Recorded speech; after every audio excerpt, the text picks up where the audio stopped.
in the letter to the Hebrews, chapter 3,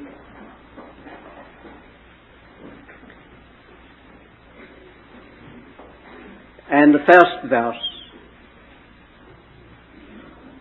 Wherefore, holy brethren, partakers of a heavenly calling, consider the apostle and high priest of our confession, even Jesus.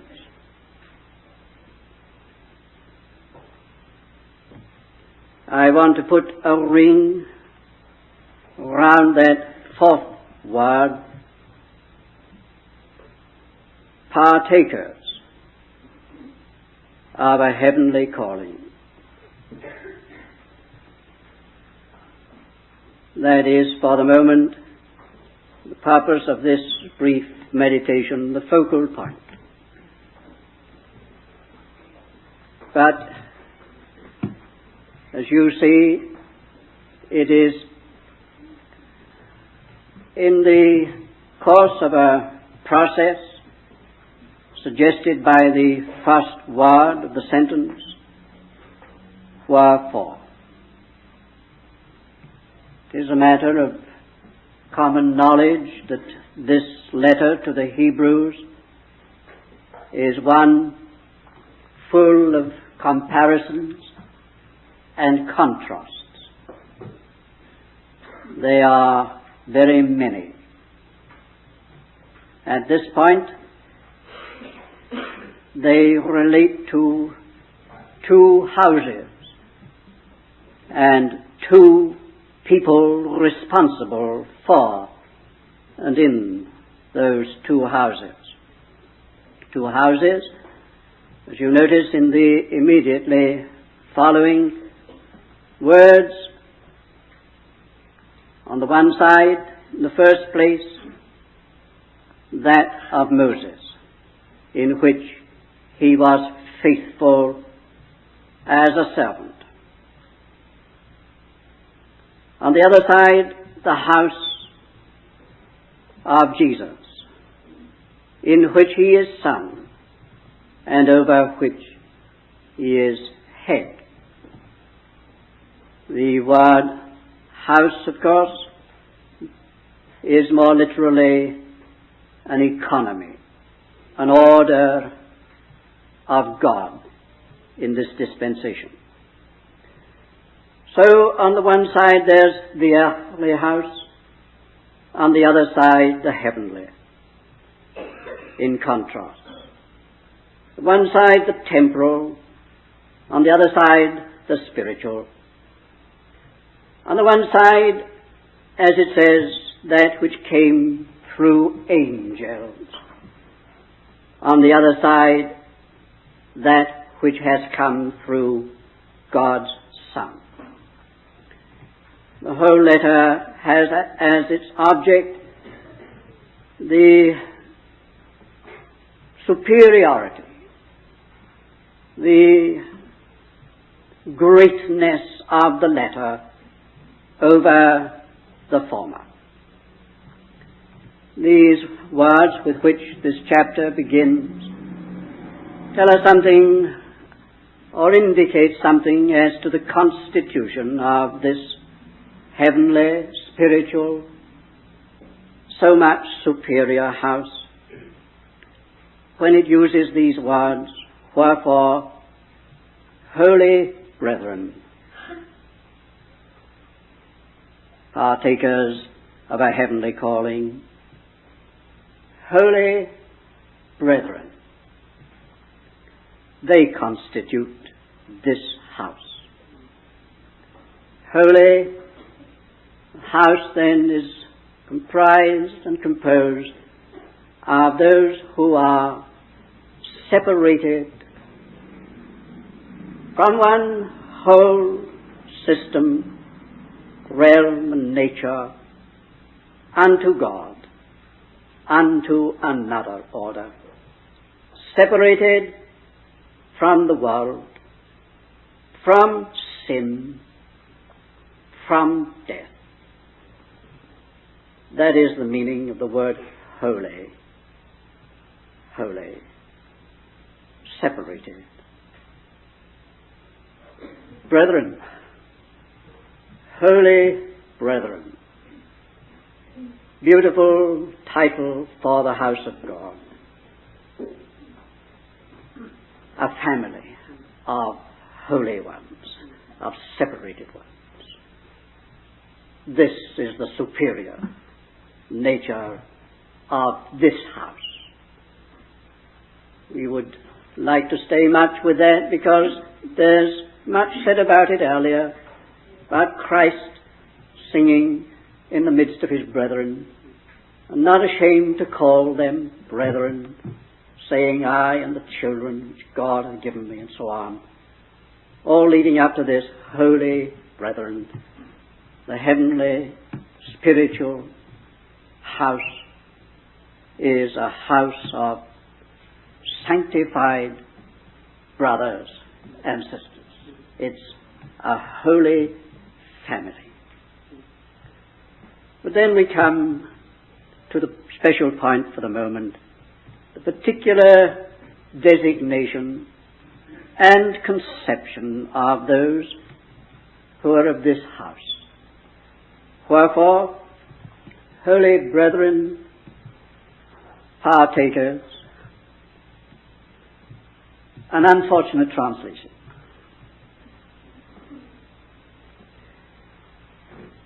In the original, it is partners. Partners. Same word occurs in Luke 5:7 about the disciples and the fishes. They beckoned unto their partners. That is exactly the same word here. Why did they want to change it into partakers instead of saying, wherefore, holy brethren, partners of a heavenly calling?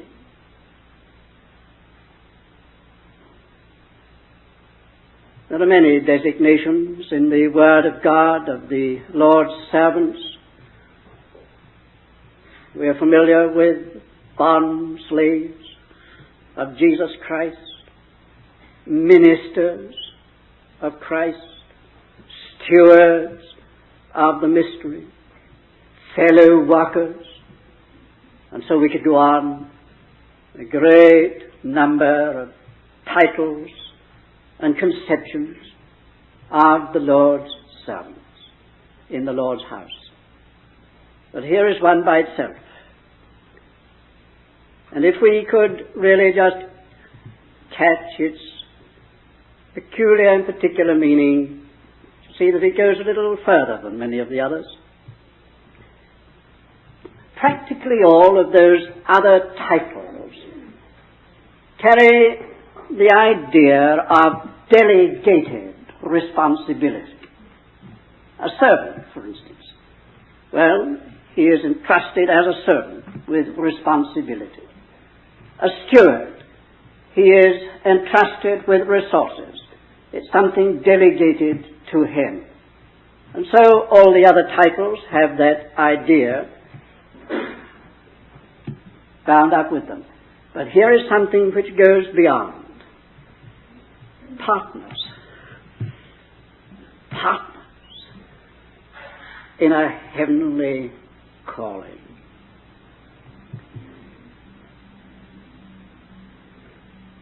Brought into partnership with Christ and with one another concerning this house. This house is a partnership.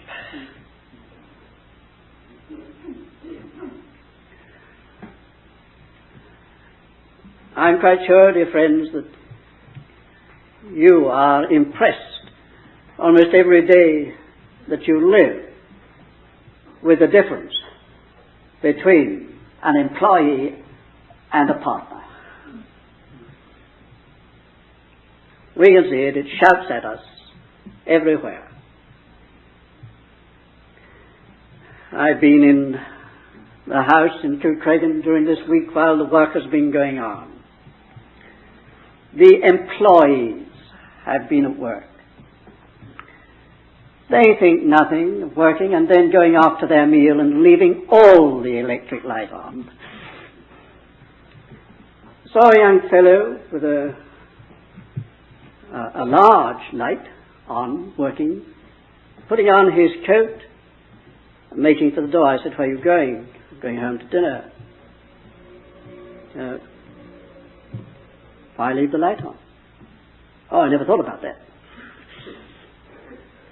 See, employees, it's one thing. I felt the hurt. I got to meet the liabilities, all that. If he had been a partner, a co-owner,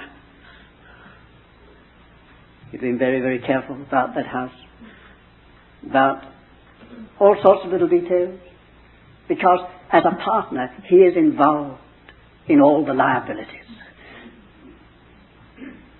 There's all that difference. It may seem very simple, but there's all that difference in the house of God between employees, servants in a sense, and partners. And seeing that the partnership here spoken of is a family affair. The family is in partnership over the house, over the economy, over the order. A joint family responsibility. That's what's here. A joint family responsibility for this house. It brings the house very near to the heart, doesn't it? To real concern, real watchfulness, real jealousy. We're involved as partners. You see, the losses are going to be our losses. They're not the losses of the boss, the owner, someone for whom we're working, and he's got to bear that. They're our losses. The gains are our gains. We are so deeply in this house matter that what touches it, touches us. The losses and the gains, everything to do with it, is a matter of our very life. Our very life. Joint responsibility. Because, and it's a tremendous thing when we hear it said here, God's house, God's house. Yes, it's the house of God. And yet it's our house. It's our house. Whose house are we? And it is said, we are heirs of God and joint heirs with Jesus Christ.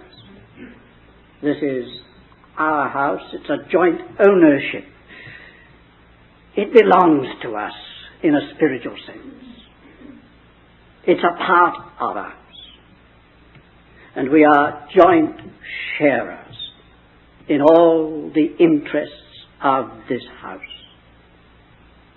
I put my ring round the word partners. That's all I want to say. You think about it. It conveys a lot. I think it goes to the heart of everything. It really does. It's a beautiful idea. We are no longer just employees of the Lord. Servants in that official or professional sense. We are partners. Think about those disciples in partnership on the lake. I'm quite sure that what affected one boat affected all the partners. What affected one partner affected all the others. It was a joint thing. And the loss of any part was the loss to the whole. The gain to any part was the gain to the whole. And when one boat was nigh unto sinking by reason of the greatness of the draught of the fishes. They didn't keep it all to themselves, their blessing. They beckoned unto their partners.